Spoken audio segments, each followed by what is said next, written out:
જય જિનેન્દ્ર.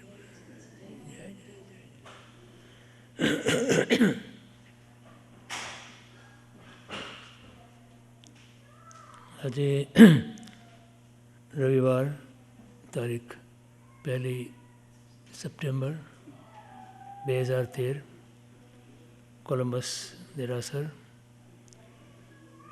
પરમ પૂજ્ય મહોપાધ્યાય શ્રી યશોવિજયજી મહારાજ સાહેબ કૃત જ્ઞાનસાર. અત્રે આપણે પૂજ્યપાદ આચાર્ય દેવ શ્રીમદ વિજય બદ્રંકર સુરેશ્વરજી મહારાજ સાહેબના વિવેચન ઉપર આધારિત થોડો વિચાર કરી રહ્યા છીએ. એમાં પહેલું અષ્ટક આપણે ગઈકાલે પૂરું કર્યું, પૂર્ણતા અષ્ટક. અને હવે બીજા અષ્ટકની અંદર પૂર્ણતાને પામવા માટે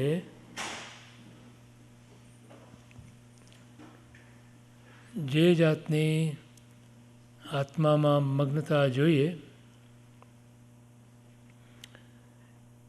એ મગ્નતા ઉપર આપણને એની સમજણ પણ આપે છે અને આપણને એની આજ્ઞા પણ કરે છે અને આપણને એના આશીર્વાદ પણ આપે છે.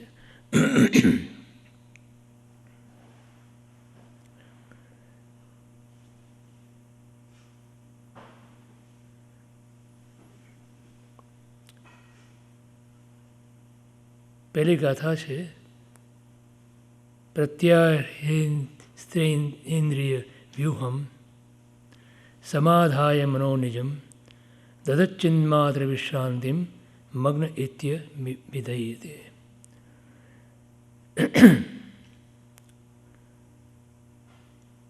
પહેલો શબ્દ છે પ્રત્યાહાર. પ્રત્યાહાર એ યોગનું એક અંગ છે.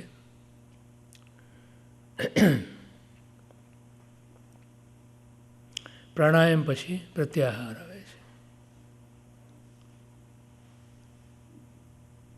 યમ નિયમ આસન પ્રાણાયામ પ્રત્યાહાર.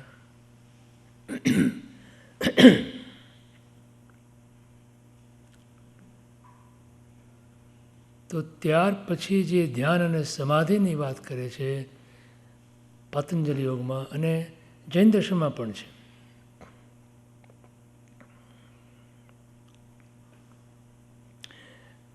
તો ધ્યાન અને સમાધિથી પૂર્ણતાની પ્રાપ્તિ થાય છે. તો આમ તો જીવ ક્યારેય પણ ધ્યાન વગર હોતો નથી, કોઈને કોઈ ધ્યાનમાં તો હોય છે. તો જૈન દર્શન પ્રમાણે 4 પ્રકારના ધ્યાન ભગવાને બતાવ્યા: આર્ત ધ્યાન, રૌદ્ર ધ્યાન, ધર્મ ધ્યાન અને શુક્લ ધ્યાન.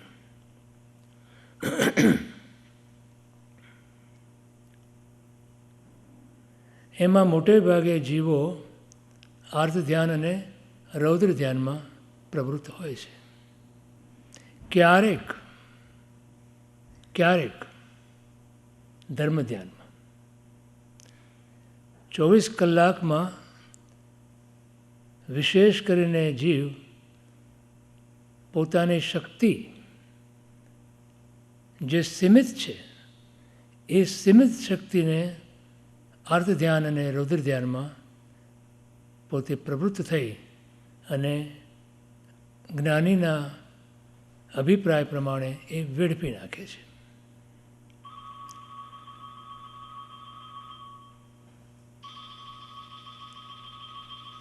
તો એ જ શક્તિ જો ધર્મ ધ્યાનના માધ્યમથી, જો ધર્મ ધ્યાન એ અંતિમ ધ્યાન નથી, ધર્મ ધ્યાન એ સાધન છે, શુક્લ ધ્યાન એ અંતિમ ધ્યાન છે. તો શુક્લ ધ્યાનની પ્રાપ્તિ માટે જીવને ધર્મ ધ્યાન એ જરૂરી છે, આવશ્યક છે અને એના વગર ચાલી ન શકે એવું છે.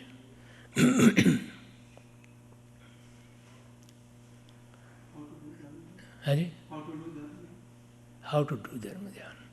તો ધર્મ ધ્યાનના આમ તો 4 પ્રકાર બતાવ્યા: આજ્ઞા વિચયક, વિપાક વિચયક, આજ્ઞા, પછી વિચય, વિપાક, અને પછી સંસ્થાન.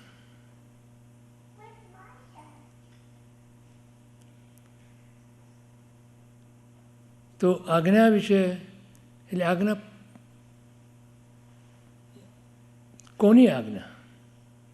તો ત્યાં એમ કીધું કે સર્વજ્ઞ પ્રભુની આજ્ઞા પ્રમાણે હું વિચાર જે કરું અને એ વિચારને જ માત્ર ધ્યાનની ઉપમા આપી. તો જ્યારે આપણે સર્વજ્ઞ પ્રભુએ કહેલા અથવા કહેલી આજ્ઞાની અંદર પોતાનું મન જોડીએ ત્યારે એ આજ્ઞા સિવાય આપણા મનની અંદર બીજો કોઈ વિચાર જ્યારે ન હોય ત્યારે એ આજ્ઞા વિશે ધર્મ ધ્યાન બને.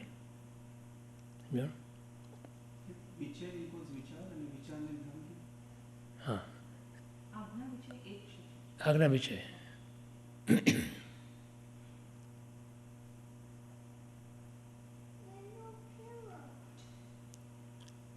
પછી આજ્ઞા વિષય, પછી વિપાક વિષય, પછી નહીં આજ્ઞા પછી વિષય વિપાક નહીં, આજ્ઞા પછી અપાય વિષય. અપાય વિષય એટલે સંસારની અંદર જે દુઃખ છે અને એ દુઃખનું જે કારણ છે કે જે અશુભ કર્મ કે પાપ કર્મ અથવા તો પાપ પ્રવૃત્તિ. તો આપણે શું કરીએ છીએ કે દુઃખ પડે એટલે આપણે કોઈને ગોતીએ છીએ કે જેને આપણે બ્લેમ કરી શકીએ, જેના ઉપર આપણે આરોપ કરી શકીએ કે આના કારણે મને દુઃખ પડ્યું.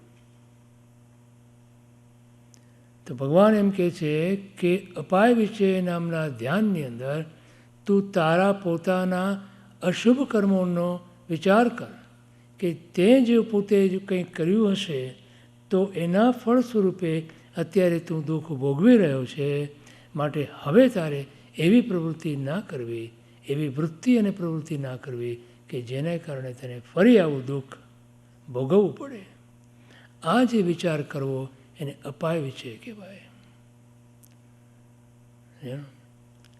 ત્રીજું ધ્યાન, ધર્મ ધ્યાનનો પ્રકાર છે વિપાક વિષય. વિપાકથી ઉદયમાં આવતા કર્મો આપણને અનુભવમાં આવે. કર્મના ઉદયો 2 પ્રકારે હોય. એક પ્રદેશથી ઉદયમાં આવે અને બીજો વિપાકથી ઉદયમાં આવે. તો જે પ્રદેશથી ઉદયમાં જે કર્મ આવે એ આપણને અનુભવ ના આપે. એ કર્મો એટલા હળવા હોય, જે વખતે આપણે એ કર્મ બાંધ્યા હોય ત્યારે આપણે આપણા અધ્યવસાયો અથવા ભાવો એટલા બધા હળવા હોય, તીવ્ર ના હોય. તો એવા કર્મો પ્રદેશથી ઉદયમાં આવી આપણને અનુભવમાં પણ ના આવે અને ખરી જાય, એનો અનુભવ ના થાય આપણને. ઘણા કર્મ એવા હોય કે જેને જે બંધની જે વ્યાખ્યા કરી ભગવાને કર્મબંધની અંદર જે 4 પ્રકારના બંધ બતાવ્યા એમાં પહેલું જે છે એ સ્પૃષ્ટ બંધ છે. સ્પૃષ્ટ બંધનો અર્થ છે કે બહુ જ હળવા એ કર્મો હોય અને એમને ખરી જતા હોય, તમને એનો અનુભવ પણ ના થાય. દ્રષ્ટાંત આપે કે તમે કોરા કપડાને કોરી રેતની અંદર બેઠા હો અને પછી જ્યારે ઊભા થાવ અને જેમ તમે ખંખેરી નાખો તો રેત બધી ખંખેરાઈ જાય, તમને વળગે નહીં. એવી રીતે આ કર્મો એટલા હળવા હોય અને કષાયની ચિકાસથી ચોંટેલા ના હોય, એને કારણે એ જેવા ઉદયમાં આવે એવા જ એ કરી જાય, તમને અનુભવમાં ના આવે. અને બીજો પ્રકાર છે વિપાકોદય. વિપાકોદયની અંદર એ કર્મની બાંધતી વખતે જે તીવ્ર ભાવ કર્યા હોય, તીવ્ર ભાવ કરો, તીવ્રતર ભાવ કરો, તીવ્રતમ ભાવ કરો, તો 3 પ્રકારની ઇન્ટેન્સિટીથી જે તમે ભાવ કર્યા હોય, તો એ મુજબ એ કર્મ તમને વિપાકથી ઉદયમાં આવે, એટલે પાક એટલે એનું ફળ આપે અને એ તમને અનુભવમાં આવે. તો જે આપણે દુઃખ અને સુખનો અનુભવ કરીએ છીએ, એ અનુભવ જ્યારે કરીએ છીએ ત્યારે એમ સમજવાનું કે આપણે આ કર્મો એવા તીવ્ર ભાવથી કર્યા છે, કે તીવ્રતર ભાવથી કર્યા છે, કે તીવ્રતમ ભાવથી કર્યા છે, કે જે આપણને તે અનુસાર આપણને ફળ આપી રહ્યા છે અને આપણે એને ભોગવી રહ્યા છે, આપણે અનુભવી રહ્યા છીએ. તો ત્યારે પણ સુખની માત્રા અને દુઃખની માત્રા પણ તીવ્રતર અને તીવ્રતમ હોઈ શકે. ઘણા કર્મો એવા હોય કે જે તીવ્ર હોય, ઘણા કર્મો એવા હોય કે ખૂબ જ તીવ્રતર હોય, એટલે ખૂબ તીવ્ર હોય, અને ઘણા તીવ્રતમ એટલે પરાકાષ્ઠાએ હોય કે જે આપણને ખૂબ દુઃખી કરે અથવા ખૂબ સુખી કરે.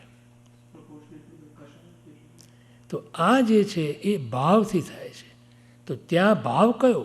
તો કે જેટલો કષાયનો ભાવ કર્મ બાંધતી વખતે તેટલા પ્રમાણે તે અનુસાર એ વિપાક એટલે કે જ્યારે ફળ આપે છે ત્યારે એવા જ તીવ્રતર કે તીવ્રતમ અનુભવમાં આવે. સમજાયું?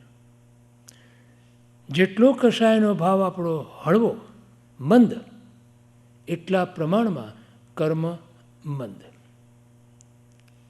અને મંદ કર્મ જ્યારે ઉદયમાં આવે ત્યારે આપણને એટલું તીવ્ર દુઃખ ના આપે કે એવું તીવ્ર સુખ પણ ના આપે.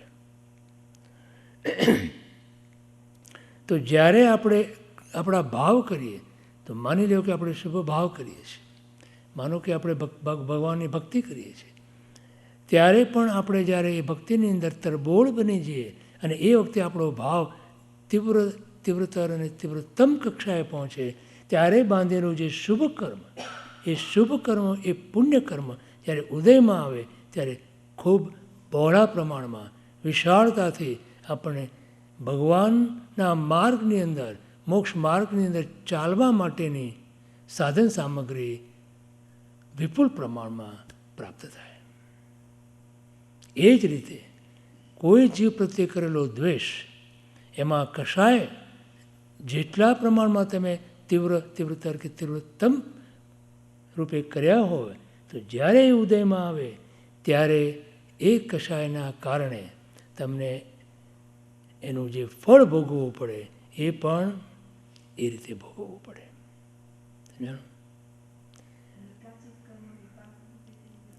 નિકાચિત કર્મ હંમેશા નિયમથી વિપાકોદય હોય, અને એ કર્મો એવા હોય કે જે તમારે અવશ્ય ભોગવવા જ પડે. તો નિકાચિત કર્મ ક્યારે બંધાય જીવને? તો કે જ્યારે એ કર્મ બાંધે ત્યાર પછી એની ભરપૂર અનુમોદના કરે, પોતે જે કર્યું એની. હવે જે ખોટું કર્યું હોય એની પણ જો અનુમોદના કરી તો એ પણ નિકાચિત રૂપે બને અને ભોગવ્યા વગર તમારે છૂટકો ના થાય. અને એ જ પ્રમાણે શુભની પણ ભરપૂર તમે જો અનુમોદના કરો તો એ પણ તમને નિકાચિત રૂપે ભોગવવું જ પડે. હા, અંતર્મુહૂર્તની અંદર જ્યારે કર્મ બંધાય ત્યારે તમારી પાસે અંતર્મુહૂર્તનો સમય છે કે જે સમયની અંદર તમે એમાં ફેરફાર કરી શકો છો. અંતર્મુહૂર્ત લાગે, જીવને કર્મ સાથે સંબંધ થાય, પછી એને બંધ થાય, એ બંધની અંદર અંતર્મૃતનો સમય છે. તો જ્યારે તમે કોઈ તીવ્ર કષાય કર્યો, ક્રોધ કર્યો ખૂબ, અને ઇમિજિએટલી તમને એમ લાગે કે આ મેં ખોટું કર્યું છે, તો એ વખતે જ્યારે બંધ તો પડ્યો, કારણ કે તમે ભાવ કર્યો તો બંધ પડ્યો, પણ એ બંધનો જે અનુબંધ અથવા તો જે તીવ્રતમ ભાવ તમે કર્યો, અને એમાંથી જો તમે પશ્ચાતાપ કરીને પાછા ફરી જાઓ તો એ નિકાચિત થતું રોકાઈ જાય. સમજ્યા? અને આપણા સારા નસીબે, જીવના સારા નસીબે નિકાચિત કર્મો બહુ ઓછા હોય છે. અંતર્મુક્તિ લેસ ધેન 48 મિનિટ.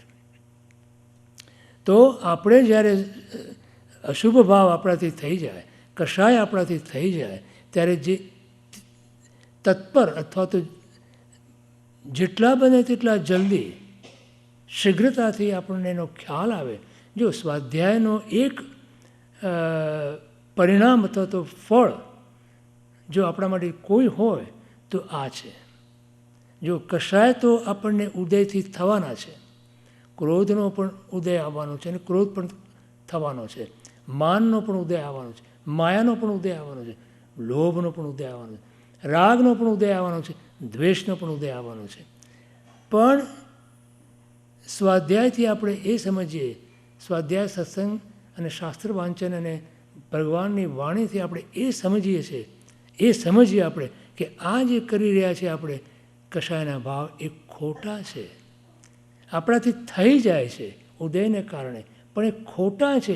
એવો છે આપણામાં પડેલો અભિપ્રાય, એવી જે આપણામાં પડેલી મતિ, એને કારણે જ્યારે પણ આવા તીવ્ર ભાવ થાય ત્યારે તરત આપણે અટકીએ છીએ, ખચકાઈએ છીએ, અને જેટલી બને તેટલી જલ્દી એનાથી પાછા ફરી અને એ ભાવમાંથી જ્યારે આપણે પાછા ફરીએ ત્યારે એનો જે અનુબંધ પડે અથવા તો એનું જે તીવ્ર દ્વંદ પડવાનો હોય કે જે વિપાકથી તમને ભોગવવું પડે, અને કદાચ એટલો તીવ્ર તમે ભાવ કર્યો કે નિકાચિત રૂપે પરિણમે, એનાથી આપણે બચી જઈએ. સમજાણું? તો બંધ પડે, પણ એ બંધ કેવો પડે? તમે જો ઇમિજિએટલી તમે અંતર્મુહૂર્તની અંદર લેસ ધેન 48 મિનિટ્સની અંદર તમે એ ભાવથી પાછા ફરી જાઓ અને જો પશ્ચાતાપનો ભાવ થાય તો તમે એ કર્મથી બચી જાઓ. આજે દ્રઢ પ્રહારીનો દાખલો આવે છે, દ્રષ્ટાંત આવે છે શાસ્ત્રમાં. 4 હત્યા જેણે કરી હતી, પહેલાં તો ઘણી હત્યા કરી હશે, પણ છેલ્લે એણે 4 હત્યા કરી છે. દ્રઢ પ્રહારી માટે એમ કહેવાતું કે એક પ્રહાર કરે તો માણસને મૃત્યુ પામી જાય, એટલો એનો જબરદસ્ત પ્રહાર હતો પોતાનો. તે હંમેશા લૂંટફાટ કરવા આવે. ગામમાં આવ્યો તો ત્યાં બ્રાહ્મણનું એક કુટુંબ હતું. તો જ્યારે એણે આવીને લૂંટ ચલાવવા માટે એના ઘર ઉપર એટેક કર્યો તો બ્રાહ્મણ એની સામે થયો. એક ઘાથી એને બ્રાહ્મણને માર્યો.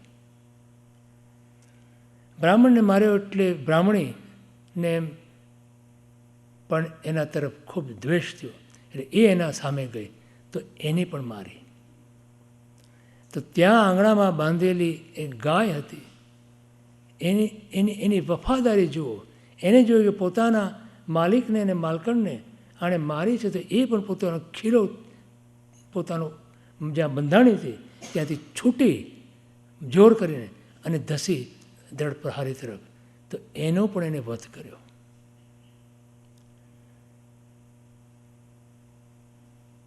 અને જ્યારે બ્રાહ્મણીને મારી ત્યારે એના પેટની અંદર બાળક હતું, એનો પણ વધ થયો. એ જે તરફડતું બાળક એને જોયું, અને જ્યારે ગાયનો વધ કર્યો ત્યારે એના પેટમાં પણ વાછરડું હતું. તો જ્યારે એ વાછરડાને જ્યારે તરફડતું જોયું, અને દ્રઢ પ્રહારીને મનની અંદર એક પસ્તાવાનો એક ભાવ અંદર જાગ્યો, અને હથિયાર મૂકી દીધા એને, અને સીધો ગામ છોડી અને જંગલમાં દોડ્યો. અને જંગલમાં એને કોઈ મુનિરાજ મળી ગયા અને કહે કે હું આવો પાપી આટલી હત્યા કરીને આવ્યો છું, મારા માટે કોઈ બચવાનો ઉપાય નથી, છતાં આપણે ચરણે આવ્યો છું, આપણે શરણે આવ્યો છું, તમે મને કોઈ ઉપાય કરીને બચાવો. ત્યાં એ મુનિરાજ પાસે પોતે સંન્યાસ ગ્રહણ કરે છે, દીક્ષા લે છે, અને મુનિરાજને કહે છે કે અમારે શું પસ્તાવો કરવો, શું પ્રાયશ્ચિત કરવાનું, આ 4 હત્યા અને પહેલાં બી ઘણી હત્યા કરી છે, એનું પ્રાયશ્ચિત મારે શું કરવું. ત્યારે કહે છે તું જે નગરમાં જે તે હત્યા કરી છે છેલ્લી, તે નગરના 4 દરવાજા ઉપર તું ઊભો રહે અને ત્યાં જઈને ધ્યાન કર. તો 4 દરવાજા ઉપર પોતે 6 મહિના ટોટલ ઊભો રહે છે, 1.5 મહિનો. અને એ વખતે ગામના લોકો જોવે છે એને એટલો બધો એના પર તિરસ્કાર કરે, કારણ કે જોયું હતું કે ઘણી લૂંટફાટ કરીને ઘણાને માર્યા હતા. તો એના ઉપર ગામના લોકોએ ખૂબ ત્રાસ વર્તાવ્યો, એના પર ઘણો એને માર્યો, દંડા માર્યા, લાકડીઓ મારી વગેરે વગેરેથી ખૂબ ત્રાસ પહોંચ્યો. પણ એ પોતે ધ્યાનની અંદર ઉભા રહ્યા અને અન્ન જળનો ત્યાગ કરીને 6 મહિના સુધી જે પ્રાયશ્ચિત કર્યું, જે પશ્ચાતાપ કર્યો પોતે આંખમાં આંસુ સાથે, એના કારણે એ 6 મહિના પછી, એ 6 મહિનાની સાધનામાં એમના જે આ કર્મો બંધાણા હતા એ બધાય કર્મો ખપી ગયા અને પૂર્વે બાંધેલા કર્મો પણ ખપી ગયા અને તે જ ભાવની અંદર કેવળ જ્ઞાનની પ્રાપ્તિ કરી અને મોક્ષે પધાર્યા. આ તાકાત છે પશ્ચાતાપની, પ્રાયશ્ચિતની આ તાકાત છે કે તમે કંઈ પણ ખોટું કર્યું હોય અને તમે તત્પર ઇમિજિએટલી તમે એનો પશ્ચાતાપ કરી, ખોટું થયું છે એનો પ્રાયશ્ચિત કરો તમે, તો એ કર્મ તે કાચિત થતું રોકાઈ જાય અને હળવું થઈ જાય અને ક્યારેક એ કર્મ તમારે ભોગવવું પણ ના પડે. ચિરાતી પુત્રનો પણ એવું દૃષ્ટાંત આવે છે. એની જે પ્રિયતમા હતી, એના પિતાશ્રીને મંજૂર નહોતું એટલે એ જ્યારે એને ઉપાડીને ભાગે છે ચિરાતી પુત્ર ઘોડા ઉપર, એની પાછળ એના પિતા લશ્કર લઈને ઘણા બધા માણસો લઈને દોડે છે. અને પછી જ્યારે જોયું કે હવે બહુ જ નજીક આવી ગયા છે અને હવે મારે બચવા માટે કોઈ ઉપાય નથી, ત્યારે એ એની પ્રિયતમા સુષ્મા નામ હતું મને લાગે છે, એનો વધ કરે છે કે જો મને ના મળે આ સ્ત્રી તો કોઈને પણ ના મળે, એમ કરીને વધ કરે છે. અને પછી પોતે એને છોડી દે છે ત્યાં અને પછી પોતે ઘોડા પર દોડી અને ચાલ્યો જાય. આ બાજુ એના પિતા આવે છે અને જોવે છે કે પોતાની દીકરી ત્યાં મૃત્યુને શરણ થઈ છે, પછી કે હવે આગળ જવાનો કોઈ અર્થ નથી. એટલે પણ આ બાજુ ચિરાતી પુત્ર જ્યારે જાય છે ત્યારે કોઈ મુનિરાજ ફરીવાર જંગલમાં ધ્યાનમાં ઊભા છે, લોહી નીકળતી તલવાર છે, પોતે આખો લોહીથી ભરાયેલો છે અને મુનિરાજને કહે છે કે તમે મને આમાં રસ્તો બતાવો, હું અત્યારે ક્રોધથી ધમધમતો છું, મને શાંત થાય એવો કંઈક રસ્તો બતાવો, નહીં તો હું તમારો પણ વધ કરી નાખીશ. તો મુનિરાજ એને કહે છે કે ત્રણ વસ્તુ કીધી. શું કીધું? ઉપશમ, સંવર અને વિવેક. આ 3 શબ્દ આપ્યા એને અને કીધું તું બેસી જાય. આ 3 શબ્દ આપી એને પોતે ચારણધારે મુનિરાજ હતા, આકાશ માર્ગે પોતે ચાલ્યા જાય છે અને આ ત્યાં ઝાડ નીચે એમને બેસી રહ્યો. ઉપશમ કરી દીધું, સંવર કરી દીધું, એટલે આવતા પાપોને રોકી દેવા માટે, અને વિવેક કર્યો પોતાના આત્માનો અને પોતાના દેહનો. તો લોહી નીકળતું હતું એનું શરીર, એને કારણે કેટલી બધી કીડીઓ ઉભરાઈ ગઈ, પણ એ કીડીઓ એને આખા શરીરને ફોડી ખાય છે, પણ આ પોતે ધ્યાનમાંથી ચલિત થતું નથી અને એ જ ધ્યાનની અંદર પોતે મૃત્યુ પામે છે. તો અને સ્વર્ગમાં જાય છે. તો આવી હત્યા કરનારા પણ પ્રાયશ્ચિતના બળથી પોતે કર્મને નિર્જરા કરી શકે, કર્મ ધોઈ શકે છે. તો આપણા તો ભાવો એટલા તીવ્ર નથી હોતા, પણ છતાં કોઈ એવો ક્રોધનો ભાવ આવ્યો, કોઈ માનનો ભાવ આવ્યો, કોઈ માયાનો ભાવ આવ્યો, કોઈ લોભનો ભાવ આવ્યો, તો તરત જ પાછા ફરી જઈએ આપણે, એનું તત્કાળ પ્રતિક્રમણ કરી લઈએ. આપણને ખબર છે કે 5મા આરામાં અથવા તો 4થા આરા પછી ભગવાન મહાવીર સ્વામી પછી મહાવીર ભગવાનના શાસનની અંદર રહેલા જીવો માટે 5 પ્રકારના પ્રતિક્રમણ આપ્યા છે. રાયસી, દેવસી, પક્ષી, ચોમાસી અને સંવત્સરી. જ્યારે પાર્શ્વનાથ પ્રભુ સુધી બીજા તીર્થંકરથી માંડી અને પાર્શ્વનાથ પ્રભુ 23મા તીર્થંકર સુધી પ્રતિક્રમણ નહોતા. આજે આપણે કરીએ છીએ ને એવા પ્રતિક્રમણ નહોતા. પણ ત્યાં શું હતું કે જેવો દોષ કર્યો તે દોષ કરતાની સાથે જ પ્રતિક્રમણ. રાહ નહીં જોવાની કે 12 કલાકનો મારો દોષના રાહ જોઈ અને દિવસ દરમિયાન જે મેં દોષ કર્યા હોય તો સાંજે દિવસે પ્રતિક્રમણ કરી અને એને પાપથી પાછો વળે, એવી રાહ નહીં. ત્યાં તો જે દોષ કર્યો તમે તત્કાળ તે જ સમયે પ્રતિક્રમણ. તમે જાણો તો આપણે પણ એમ કરી શકીએ કે આ સ્વાધ્યાયનો આ એક મોટો લાભ છે આપણને, કે આપણે પણ એ કરી શકીએ કે જેવો આપણાથી દોષ થયો અને ખબર પડી આપણને તે ક્ષણે પ્રતિક્રમણ. પરમાત્મા પ્રતિક્રમણ એટલે શું છે? પરમાત્મા સમક્ષ અને ગુરુ સમક્ષ આપણે જે દોષ કર્યો એનું પ્રાયશ્ચિત. તો જે આપણે દોષ કર્યો હોય તેનો તત્કાળ પરમાત્માને યાદ કરી, ગુરુને યાદ કરી અને દોષથી પ્રાયશ્ચિત. હમણાં કોઈ મને પૂછવા આવ્યું હતું કે અમારે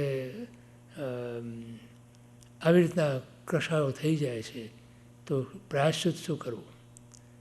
મેં કીધું તમે પ્રાયશ્ચિતનું એક નોંધ કરો કે જો મારાથી આટલો ક્રોધ થાય તો એનું પ્રાયશ્ચિત આટલું, આટલો માન થાય તો એનું પ્રાયશ્ચિત આટલું, માયા થાય તો એનું પ્રાયશ્ચિત આટલું, કંઈ પણ એવું લોભ વૃત્તિ થાય તો એનું પ્રાયશ્ચિત આટલું, આ રાગ થયો એનું પ્રાયશ્ચિત, દ્વેષ થયો એનું પ્રાયશ્ચિત, આજે મેં કંઈ ભૂલ કરી એનું પ્રાયશ્ચિત, જે કંઈ દોષ કરો એને લખી રાખો કે એનું પ્રાયશ્ચિત શું, અને એ પ્રમાણે તમે પ્રાયશ્ચિત.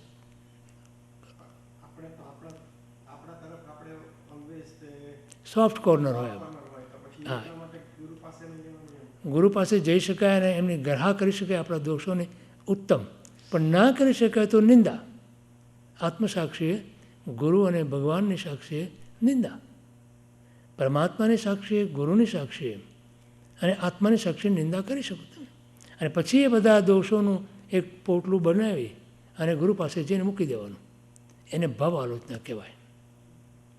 એ ભવ આલોચનાની અંદર તમે લખો કે ગુરુદેવ મારાથી આટલા આટલા દોષો થયા છે, એનું મને તમે પ્રાયશ્ચિત આપો. તો ગુરુ મહારાજ આપણને પ્રાયશ્ચિત આપે. એમ કે આટલા તમારે સ્વાધ્યાય કરવાના, આટલી ગાથાઓ કરવાની, અથવા આટલા એકાસણા કરો, આટલા બે આસણા કરો, આટલા અયંબિલ કરો, કે આટલા ઉપવાસ કરો, આટલી નવકારવાળી કરો. આ બધું જે કંઈ ગુરુ મહારાજ આપે આપણને એ પ્રાયશ્ચિત આપણે કરવું. તો એ આપણું દોષનું પોટલું જ્યારે પણ આપણને સમય મળે, જ્યારે પણ આપણને તક મળે ત્યારે ગુરુ પાસે જઈ અને પોટલું બાંધ્યા કરવાનું. આપણું પાપનું પોટલું બાંધવાનું, દોષોનું પોટલું બાંધી અને ગુરુ પાસે જઈને મૂકી દેવાનું.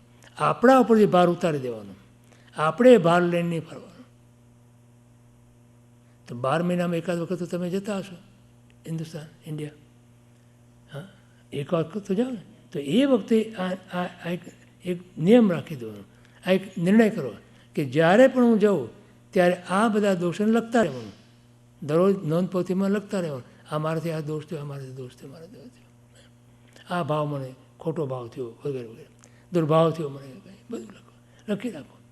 લખશો એટલે તમને ખ્યાલ આવશે.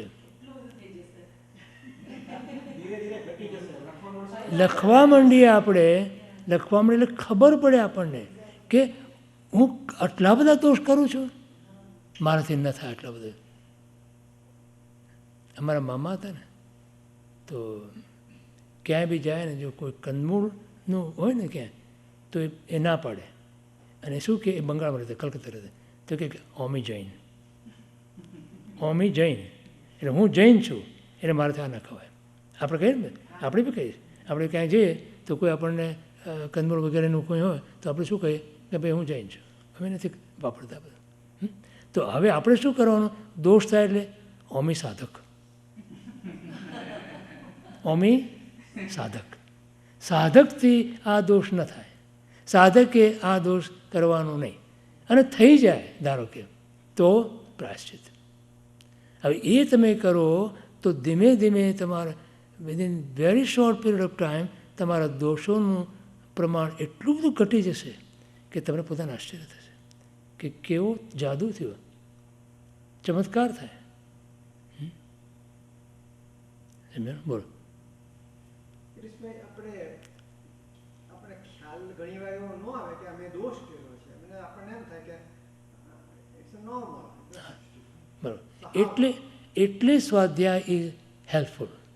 સ્વાધ્યાય એટલા માટે સહાયકારી બને છે કે એમાં આવું બધું ઝીણવટથી સૂક્ષ્મતાથી આપણે જાણી શકીએ, આપણા ભાવોને જાણી શકીએ. આપણે ક્યારેક ક્રોધ તમે કરો અને આપણને એમ થાય કે મેં ક્યાં ક્રોધ કર્યો છે, મેં ક્યાં ગુસ્સો કર્યો છે, હું જ્યારે ઉતાવળે બોલી એમાં ગુસ્સો કહેવાય?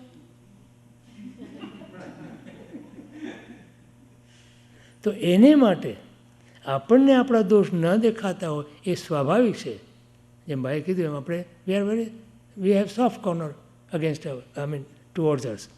તો ત્યારે આપણે કલ્યાણ મિત્ર રાખવાનો. હા, હવે આપણા માટે કલ્યાણ મિત્ર કોણ?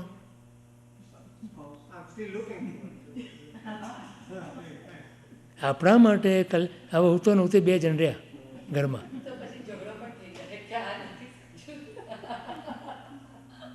જો કલ્યાણ મિત્ર બનાવો તો ઝઘડો ન થાય, પણ એને તમે પતિ કે પત્ની છે એમ માનો તો ઝઘડો. તું મને કેમ કહી શકે હું ક્યાં દોષ કરું છું? તારી નજરમાં જેવું આવે છે, તને એવું જ લાગે છે હંમેશા કે હું ગુસ્સો કરું, તને એવું જ લાગે છે કે હું મોટેથી બોલું છું તો તને લાગે છે ગુસ્સો કર્યો. હા, તો સાંભળીને તો શું કરું?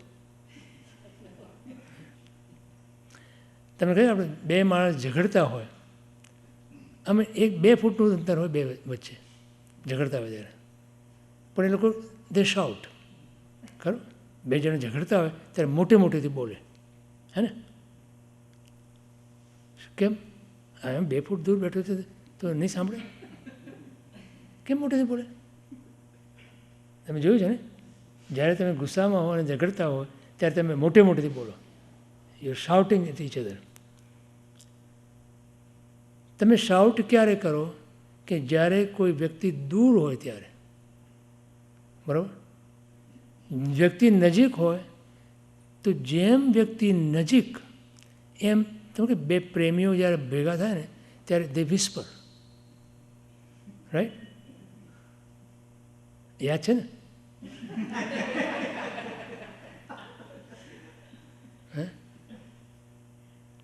કેમ? Because they are so close. So when you are close, you whisper. But when you have distance, જ્યારે કોઈ માણસ માનો કે 100 ફૂટ દૂર હોય એને તમારે બોલાવો તો તમારે મોડું રાટ પાણી બોલાવવું પડે. તો જ્યારે તમારું એ વ્યક્તિ સાથેનું ડિસ્ટન્સ વધી જાય એટલે તમે શાઉટ કરો છો. ભલે 2 ફૂટ દૂર ઊભો છે પણ અંદરથી એ ઘણો દૂર જતો રહ્યો છે. ખ્યાલ આવે? તમે એને નજીક લાવો તો તમારું શાઉટિંગ બંધ થઈ જાય. સમજાય છે? તો ઘરમાં અમે 2 જણા તો રહ્યા હોય, બહુ તો 3 જણા હોય કે 4 જણા હોય, વધારે નહીં. તો એમાંથી પતિ પત્ની હોય ને મૂળ તો, બાકી બાળક હોય. ક્યારેક બાળક જ્યારે સમજણો થાય ને ત્યારે પણ એને ધર્મ મિત્ર બનાવી દેવાનું, કલ્યાણ મિત્ર બનાવી દેવાનું. કેમ? કે બાળક પણ આપણને પાઠ ભણાવી શકે છે, આપી શકે છે આપણને કે પપ્પા મમ્મી we should not do that. અને એ લોકોને બહુ ખબર પડે છે. બાળકોને આપણે માનીએ કરતાં વિશેષ જાણે છે. they have more receptivity and they will be able to point out or even find કે ભાઈ પપ્પા તમારે આ ન કરવું જોઈએ કે મમ્મી તમારે આ ન કરવું જોઈએ, કહેતા હોય છે. આપણે સાંભળતા નથી, આપણે કહેતા હોય. તો કલ્યાણ મિત્ર તરીકે તમે એક અથવા પતિ પત્ની એકબીજાને અને કહેવાનું કે મારે જ્યાં પણ મારો દોષ થાય, લેટ મી નો, ટેલ મી. અને એ વખતે એને સ્વીકાર કરી લેવાનો. અને બંને જણાએ સામસામું એ એક સ્વીકારની ભૂમિકા લઈ આવવાની કે જે કંઈ કે એવું એટલીસ્ટ તું એના પર વિચાર કરીશ. બીજું કાંઈ ના કરે, અમલ કરે કે ના કરે, પણ એટલીસ્ટ એના પર હું વિચાર, તમે જે મને કહો છો એના પર હું અવશ્ય વિચાર જરૂર કરીશ. અને તમે જુઓ, સ્પર ઓફ ધ મોમેન્ટની અંદર તમારી વિચાર શક્તિ કુંઠિત થઈ જાય છે. At that time you don't think. When you are angry or when you are hurt and when you say something, you don't think. તો તમે એમ કહો કે આ રાખ, તો જ્યારે તમે વિચાર કરો ત્યારે તમને એમ ખ્યાલ આવે કે જે મેં કર્યું એ કોઈ જરૂરી નહોતું કરવું. તો ઇમિજિએટલી તમે એનો પશ્ચાતાપ કરો. તો સ્વાધ્યાયથી આ એક ફાયદો છે. શાસ્ત્ર વાંચનથી પણ ફાયદો છે. ગુરુના વ્યાખ્યાન સાંભળવાથી પણ આ ફાયદો છે. વાંચના સાંભળવાથી પણ આ ફાયદો કે આપણને ખબર પડે કે વેર વી સ્ટેન્ડ. આમાં ધર્મ ક્યાં આવે છે એ આપણને ખબર પડે. જો ક્રિયા કરીએ આપણે એમાં ધર્મ નથી, અને ધર્મ જો હોય તો માત્ર 1% ધર્મ છે, ખરો. અને તે ક્રિયા પણ શાસ્ત્ર વિહિત શુદ્ધિથી કરી હોય તો 1% ફળ મળે, નહીં તો 1% પણ ફળ ના મળે. પણ ધર્મ ક્યાં છે? તો કે જે એ ક્રિયા તમે કરી એમાં તમને જે ભાવ આવવો જોઈએ એ ભાવ આવે તો બીજા 9% મળે, તો 10% સુધી પહોંચ્યા. કેટલી મહેનત પડી. એક તો જાણે શુદ્ધિથી ક્રિયા કરો, એમાં પાછા તમારા ભાવ ઉમેરો, અંદર રેડો, તો પણ તમે 10% પહોંચ. પણ એ પછી એ ક્રિયાની પાછળ મારો આશય શું છે? Why am I doing this? એ સમજણ તમને સ્વાધ્યાય સત્સંગ દ્વારા મળે. તો એ આશયની જે વાત છે કે જેની અંદર 90%, આશયના 90% છે. તો કયા આશયથી આપણે આ ધર્મ કરીએ છીએ, કે ધર્મને અનુષ્ઠાન કરીએ છીએ, કે ધર્મની ક્રિયા કરીએ છીએ, એના ઉપર એ ધર્મનું ફળ આપણને મળે છે. તો હું શા માટે ધર્મ કરું? હું શા માટે ધર્મ કરું? What is my ulterior motive? Not immediate motive, ulterior motive શું છે ધર્મ કરવામાં? આખરી આશય શું છે મારો? યુ વોન્ટ ટુ, બે વસ્તુ હોય. વ્યવહારથી I want to be a better person, વ્યવહારથી, અને નિશ્ચયથી મારા આત્માની શુદ્ધિ. સમજાણું? તો વ્યવહારથી આપણે we become a better person. શું આપોઆપ આપણા જીવનમાં શાંતિનો આપણે અનુભવ કરીએ by being a better person. અને જેમ આત્માની શુદ્ધિ થતી જાય એમ આપણે મોક્ષ માર્ગની અંદર આગળ વધતા જઈએ. તો અહીંયા આપણને જે પ્રત્યાહાર શબ્દ વાપર્યો છે એ તો જીવને માટે 5 ઇન્દ્રિયોના જે વિષયો છે કે જે એને અનાદિકાળથી એમાં એ રાજતો આવ્યો છે. અને 5 ઇન્દ્રિયોના વિષયોની અંદર જે રાગ અને દ્વેષના ભાવ કર્યા છે, એનાથી જે એને કર્મબંધ કર્યા છે, એનાથી એનો સંસાર ઊભો છે. તો પ્રત્યાહારનો અર્થ છે કે મારે આ છોડવા, આનો ત્યાગ કરવો. પ્રત્યાહારનો અર્થ છે છોડવા.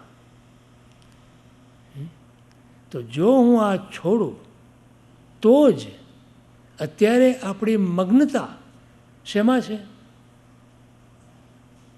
અત્યારે આપણી મગ્નતા એટલે સમજાણું? જેમ એન્ગ્રોસ્ડ, ઇન્વોલ્વડ. જે વસ્તુમાં આપણને રસ હોય એ વસ્તુની અંદર આપણે આપોઆપ ડૂબી જઈએ છીએ. એક દ્રષ્ટાંત એમણે લખ્યું છે, એમાં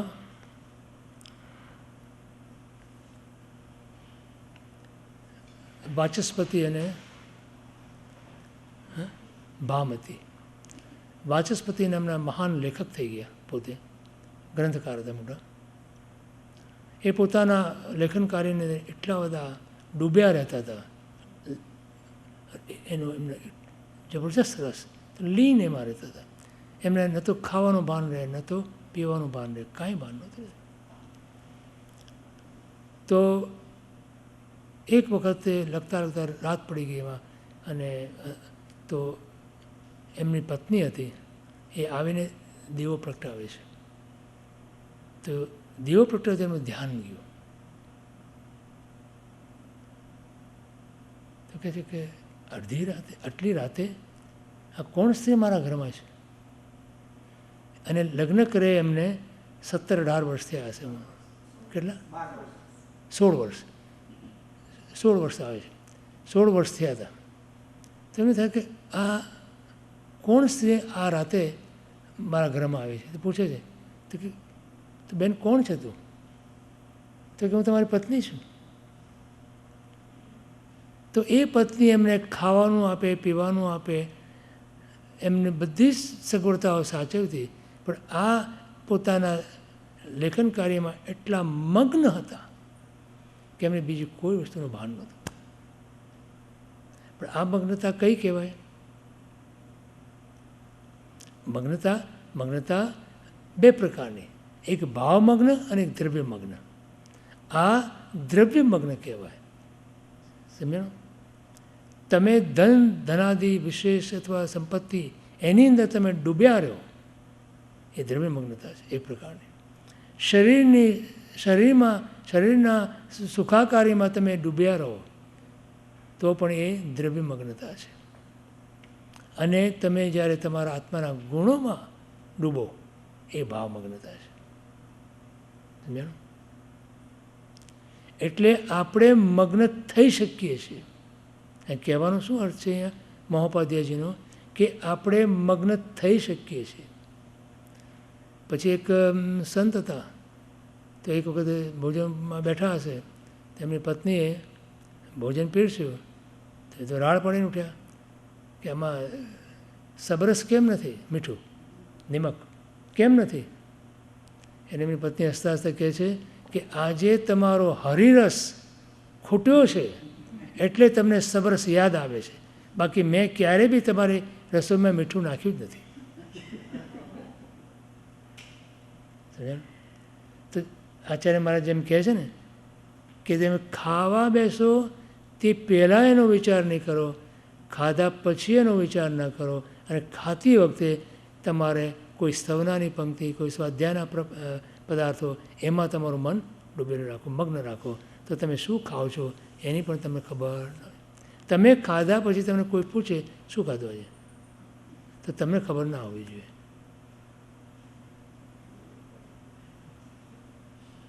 સમજાયું? અઘરું છે ને? પણ આપણે જેટલા ખાવાની અંદર મગ્ન થઈએ છીએ, કોઈ બી પદાર્થની અંદર, તો એનો અર્થ શું થયો? કે આપણે મગ્ન થઈ શકીએ છીએ. આજે બાળક રમતું હોય, એને નવું કોઈ રમકડું આપ્યું હોય તમે, અને જ્યારે રમતું હોય ત્યારે એ એમાં એટલું બધું ડૂબી જાય, એટલું બધું ટીવીમાં એટલું બધું મગ્ન થઈ જાય ને, જો એનો કોઈ શો આવતો હોય, પ્રોગ્રામ આવતો હોય, અને તમે એને બોલાવો. અમને યાદ છે, અમે નાના હતા તો બહાર રમવા ચાલ્યા જઈએ ને, તો અમારે માં આમ કેટલી રાડો પાડી પણ એમ બોલાવે, પણ અમે સાંભળીએ જ નહીં. એટલા બધા અમારા રમતગમતની અંદર તો જીવ મગ્ન થઈ શકે છે. ખાલી એને શું કરવાનું છે કે જે દ્રવ્ય અથવા તો જે દિશા છે એ દિશાને બદલાય. હવે દશા કેમ બદલાય? દિશા કેમ નથી બદલાતી રાધર? એમ એ સવાલ કરો કે આપણી દિશા કેમ બદલાતી નથી? હા, કારણ કે જેમાં આપણી રુચિ હોય એમાં આપણી મગ્નતા, અને જેમાં આપણી રુચિ ન હોય એમાં આપણને રસ જ નથી. રસ નથી એટલે આપણે મગ્ન થતા જ નથી. તો આત્માની રુચિ કેળવાતી નથી, આત્માના ગુણોની રુચિ આપણને કેળવાતી નથી, એટલે આપણે બીજે ફાંફા મારીએ છીએ. અને પછી 5 ઇન્દ્રિયોના વિષયનો જે આપણને અનંતકાળથી અભ્યાસ છે એ અભ્યસ્ત છે, આ અનભ્યસ્ત છે.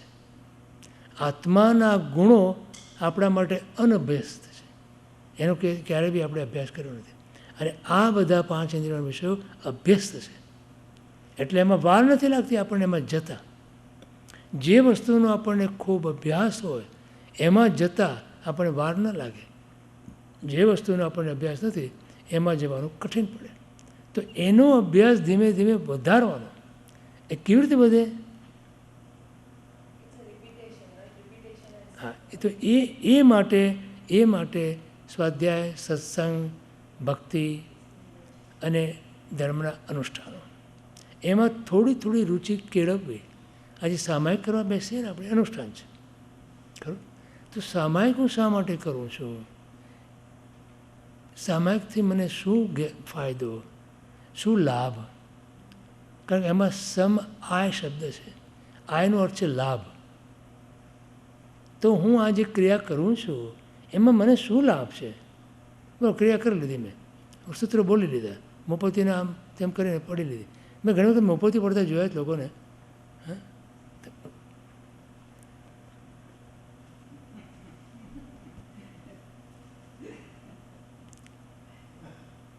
તમને ખબર છે, મોપોતીના 40 કે 50 બોલની અંદર આખું અધ્યાત્મ છે, આખું જૈન દર્શન મોપોતીના 40 કે 50 બોલની અંદર છે. બોલો, અને એની વિધિ છે. એ વિધિ પ્રમાણે તમે કરો તો તમને ખ્યાલ આવે. એમાં જ્યારે તમે એમ કહો ને કે સતદેવ, સદગુરુ અને સદધર્મ આદરું, ત્યારે તમે આ મુપત્તિ થોડી ઉપર રાખીને એને લાવો છો આમ. પછી તમે એમ કહો ને કે કુ દેવ, કુ ગુરુ, કુ ધર્મ પરિહરું, ત્યારે ખરેખર તમે આમ આમ લીસોટી અને આમ ઘસીને કાઢી નાખતા હોય ને, એ ભાવ કરવાનો છે. સમજાય? તો જ્યારે તમે મુપત્તિના બોલ તો આખું જૈન દર્શન, આખો જૈન સિદ્ધાંત એમાં છે. મનોગુપ્તિ, વચનગુપ્તિ, કાયગુપ્તિ, આદરું. અને પછી જ્યારે મનોદંડ, વચનદંડ અને કાયદંડ પરિહરું ત્યારે આમ ઘસીને કાઢી નાખું. મારા આત્મામાંથી આ જવું જોઈએ, એ ભાવ અંદરથી જન્મવો જોઈએ. તો એ ખાલી મુપત્તિના તમે 40 કે 50 બોલની અંદર પણ પૃથ્વીકાય, અપકાય અને વાવુકાની રક્ષા કરું. તો ભાવ આવો છે કે મારે જીવ રક્ષા કરવાની છે, આ ભગવાનની આજ્ઞા છે.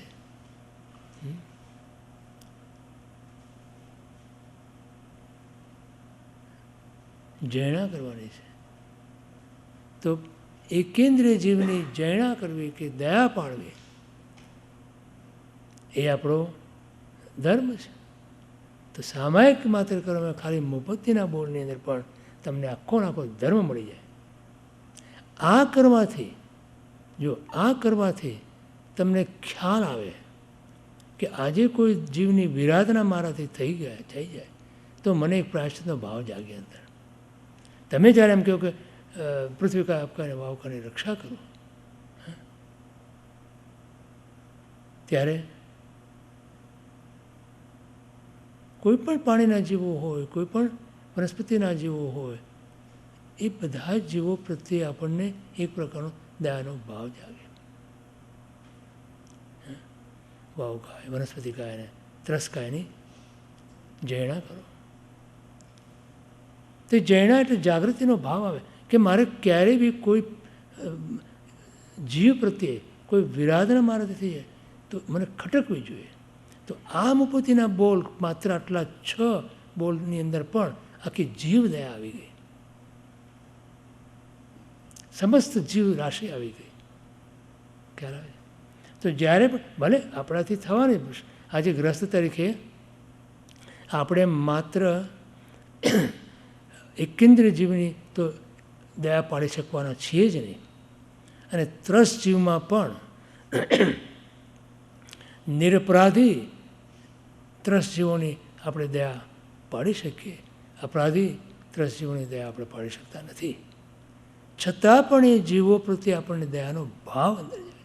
તો જ્યારે પણ આપણાથી કોઈ પણ પ્રકારની હિંસા થાય કે વિરાધના થાય તો આપણી આંખમાં આંસુ, એમ થાય કે આ કેમ મારાથી થયું.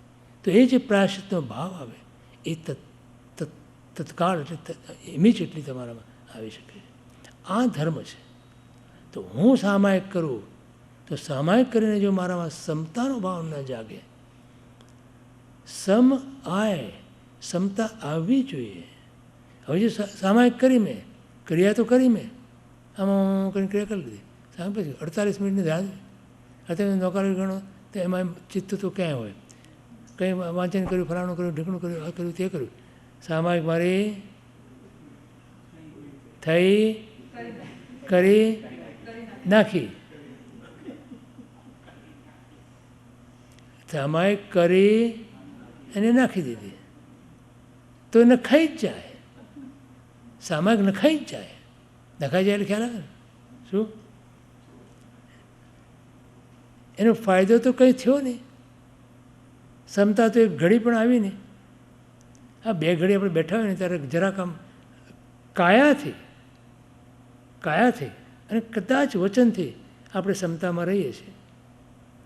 પણ ધારો કે તમે ઘરમાં બેઠા છો અને સામાયિક કરો છો અને ક્યાંક છોકરાઓ કંઈક ધમાલ કરે છે કે કોઈ પતિ ધમાલ કરે છે કે પત્ની ધમાલ કરે છે, તો મન તો ત્યાં જ જાય ને. પછી શું વિચારીએ ત્યારે મનમાં શું વિચારીએ કે જેવી સામાયિક પૂરી થાય એટલી વાર છે. હે બોલો. હવે એ વસ્તુ ના બને, એ ક્યારે ન બને કે આ સ્વાધ્યાયની અંદર એ સામાયિકનું સ્વરૂપ, એનો અગત્યતા આપણે સમજીએ કે જાણીએ. તો જ્યારે ફરીવાર સામાયિક બેસે ત્યારે યાદ આવે કે ભાઈ સામાયિકમાં શું કરવાનું, મારે સામાયિકમાં શું કરવાનું. મૌનમ સર્વાર્થ સાધનમ. બધી જ સિદ્ધિના માટે એકમાત્ર મૌન એ ઉત્તમ સાધન છે. સાહેબ એટલે મૌન થવા માગે છે. એમનો શબ્દ આપણને આપવા નથી. હમણાં ગઈ સાલ તો હું એ વિચાર એમ કરતો હતો કે હવે ઇતિશ્રી કરો. હે આ પ્રવૃત્તિ નહીં. સાહેબને પૂછ્યું હતું પછી કહેશે જે સાહેબ જે આજ્ઞા આપશે એ પ્રમાણે થશે. હા પણ તો સાહેબજીને કહેજો. પણ એનીવે તો જો કે એમાં મને બી લાભ છે. સ્વાધ્યાય કરવામાં તમને લાભ તો કદાચ શું કહેવાય ને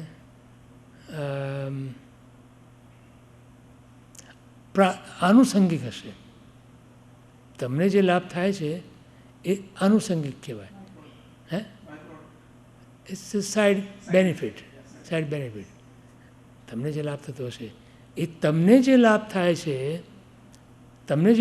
છે બરાબર સાંભળજો. તમને જે લાભ થાય છે એ તમારા પોતાના ઉપાદાનથી લાભ થાય છે. તમે જે આ ભગવાનની વાણી સાંભળો અને એ સાંભળી અને એના પ્રત્યે જે અહોભાવ આવે તમને, એ તમારું ઉપાદાન છે, એનાથી તમને લાભ થાય છે. નહીં કે હું તમને બોલું છું માટે લાભ થાય છે, એવું નથી. જો ભગવાનની વાણી, ભગવાન પોતે ખુદ સમરવૃક્ષમાં બેસી અને દેશના આપતા હતા, બરાબર. તો સમરવૃક્ષમાં આવેલા બધા જીવો પામી ગયા એવું નથી કાંઈ. તો ભગવાન જેવું ઉત્તમ નિમિત્ત પ્રાપ્ત કરીને પણ ઘણા જીવો આપણા જેવા, આપણે સમરવૃક્ષમાં ગયા હતા, આપણા જેવું અજીબ સંસારમાં રખડે છે. એનું શું કારણ? કે પોતાના ઉપાદાનની અંદર એ તાકાત નહોતી કે પ્રભુનું આવું ઉત્તમ નિમિત્ત પામીને પણ પ્રભુની દેશના સાંભળી એ દેશનાનું પરિણમન આપણામાં ન થયું. સમજ્યા? સાહેબ તો જો કે બહુ ઉદાર છે, ગુરુદેવશ્રી બહુ ઉદાર છે, એટલે એ શું કહે છે કે આપણો જરા મોટો પ્રોબ્લેમ થઈ ગયો ત્યાં સમર્પણમાં ગયા ને એટલે એક બાજુ પ્રભુનું અદ્ભુત એવું રૂપ અને બીજી બાજુ પ્રભુની અદ્ભુત એવી વાણી, એ બેમાં ઓડિયો વિઝ્યુઅલમાં ગડબડ થઈ ગઈ, કોમ્પિટિશન થઈ ગઈ ઓડિયો વિઝ્યુઅલમાં. ખ્યાલ ને, એક બાજુ જોવે છે, એક બાજુ સાંભળે છે. હવે જીવ આપણે જીવ અને જીવનો ઉપયોગ એક જ ઇન્દ્રિયમાં રહે, એક જ વસ્તુમાં રહે. તો એ વખતે આપણે ભગવાનનું રૂપ જોયું, રૂપ જોઈને આપણે ભગવાનના રૂપ જોતા શું કહે છે વિસરાઈ ગયું, એ સંભળાવ્યું જ નહીં આપણને, એમાં આપણે રહી ગયા. હવે પાછું ગુરુદેવશ્રી એમ કહે છે, હવે ભગવાનનું રૂપ તો છે જ, દેરાસરમાં જાઓ ભગવાનનું રૂપ છે, પણ જ્યારે ગુરુદેવની જ્યારે તમે વાંચના સાંભળતા હો ત્યારે ભગવાનની વાણી અત્યારે તમને પ્રાપ્ત થાય છે. તમે ગુરુદેવના જ્યારે વાંચના સાંભળો કે એમને વ્યાખ્યાન સાંભળો ત્યારે તમને ભગવાનની વાણી અત્યારે મળી, રૂપ અત્યારે ભગવાનનું સાક્ષાત નથી મળ્યું આપણને. એ તો દેરાસરમાં જોઈએ તો મળે, ત્યારે ઉપાસનામાં ન મળે. તો એ વખતે વાણી સાંભળો અને એનો ઉપયોગ. તો રૂપની ઉપર તમે જે તમારી જાતને ન્યોછાવર કરી, બહુ જ આપણને ઉદારતાથી એમ કહે છે કે તમે ભગવાનના રૂપ પર પાગલ બની ગયા, તો એને કારણે તમને આ મળ્યું. અત્યારે જે આપણને અત્યારે જે આપણને ભગવાનની વાણી મળી છે ને, એ એક જ કારણથી કે આપણે ભગવાનના રૂપ પાછળ પાગલ થઈ ગયા હતા. તો અત્યારે વાણી મળી, હવે વાણી ઉપર પાગલ થઈ જાઓ, વાણી પાછળ પાગલ થઈ જાઓ. અને ભગવાનની વાણી મળી છે એનો અહોભાવ તો કરીએ આપણે તો આપણું કલ્યાણ, એ મોક્ષ માર્ગ મળી જાય આપણો.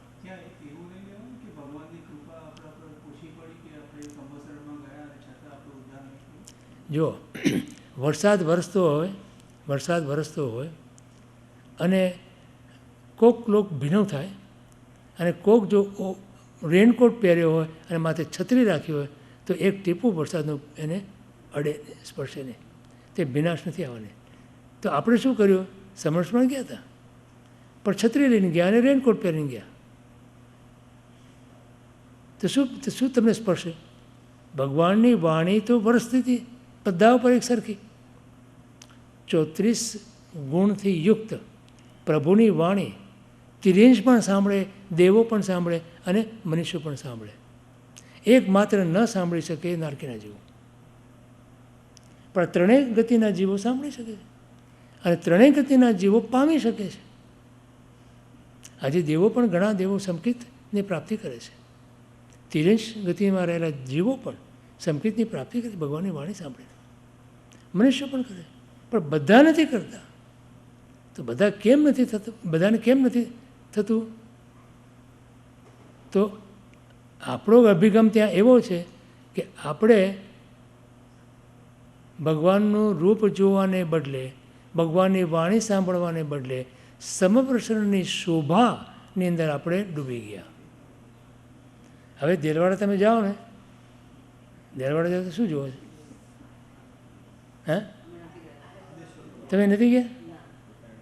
લોકો જે દેલવાડા જઈને આવે છે ને એ બધા મને એમ કહે છે, એટલે મને ખબર છે શું એની ભવ્ય કોતરણી 1000 વર્ષ પહેલાં વસ્તુપાળ તેજપાળ અને વિમલ શાહે જે ભવ્ય કોતરણી જે કરી, અદ્ભુત કોતરણી. અરે મેં કીધું મૂર્ખ, ત્યાં બેઠેલા ભગવાનને જોયા કે નહીં? ભગવાન હતા ત્યાં? કયા ભગવાન હતા? વિમલ શાહીમાં આદેશ્વર ભગવાન છે અને ભજનમાં પાર્શ્વનાથ ભગવાન છે. એ તો રહી ગયું. એમ આપણે ગયા સમરવર્ષણમાં. હવે આ તો મનુષ્યએ બનાવેલું, દેલવાડા દેરા તો મનુષ્ય, અને આ સમરવર્ષણની રચના તો દેવોએ કરેલી, તો એમાં કોઈ ખામી હોય? એ દેવોના રચેલા સમરવર્ષણને જોઈ આપણે તો આભા બની ગયા.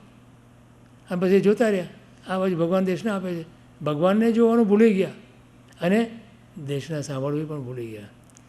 પણ ગુરુદેવ શ્રી બહુ ઉદાર છે એટલે કહે છે કે તમે રૂપ જોયા રૂપમાં પાડો. હું નથી કહેતો એ હું તો એમ કહું છું કે આપણે સમર્થની શોભાની અંદર અટકી ગયા અને ખરેખર પ્રભુની વાણી કે પ્રભુનું રૂપ જોયું. પણ સમર્થનમાં ગયા એ જવાનો જે ભાવ કર્યો અને ગયા અને એટલીસ્ટ એ સમર્થને જોઈને જે આપણને અહેસાસ થયો કે ઓ હા ભગવાનનું સમર્થન, એટલા માત્રથી મનુષ્ય ભાવ મળ્યો અને ભગવાનની વાણી મળી, ભગવાનને નું દર્શન થયા આપણને. સમજ્યા? હવે એ નામ અને એ રૂપ અને એ વાણી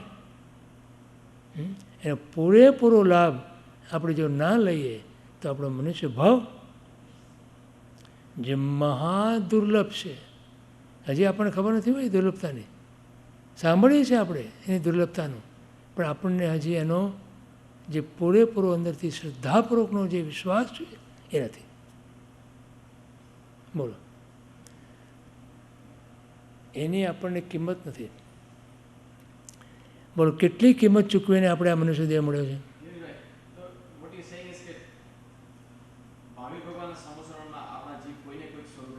હા, મહાવીર ભગવાન અથવા તો કોઈ પણ તીર્થંકર તમે લ્યો. ઇવન અત્યારે એમ કહું કે મહાવીર ક્ષેત્રમાં પણ આપણે જઈ આવ્યા, ત્યાં 20 તીર્થંકર વિહરમાન છે અત્યારે પણ. એમના સમર્થમાં પણ જઈને આવ્યા આપણે, પણ આપણું કંઈ કલ્યાણ થયું નહીં. કેમ ન થયું? બસ આ જ જોઈ રહ્યું. આપણી દૃષ્ટિ એમાં જ હતી, એમાં જ રોકાઈ ગઈ. તો મૂળ વસ્તુ જે છે એ ચૂકી ગયા આપણે. હોઈ શકીએ તો તિરેજમાં પણ લોકો જીવો સંકિતની પ્રાપ્તિ કરી શકે છે. સંઘની પંચેન્દ્રિય તિરેજ ચારે ગતિમાં સંકિતની પ્રાપ્તિ છે. તો સંકિતની પ્રાપ્તિ તિરેજ ગતિમાં સંઘની પંચેન્દ્રિય જીવો કરી શકે છે. એવું નથી કે તિરેજ છે તો ન થાય. એ જાતિસ્મરણ ગ્રંથિ કરે છે પોતે. જાતિસ્મરણ ગ્રંથિ તિરેજ ગતિમાં રહેલા જીવો પણ સંકિતની પ્રાપ્તિ કરે છે.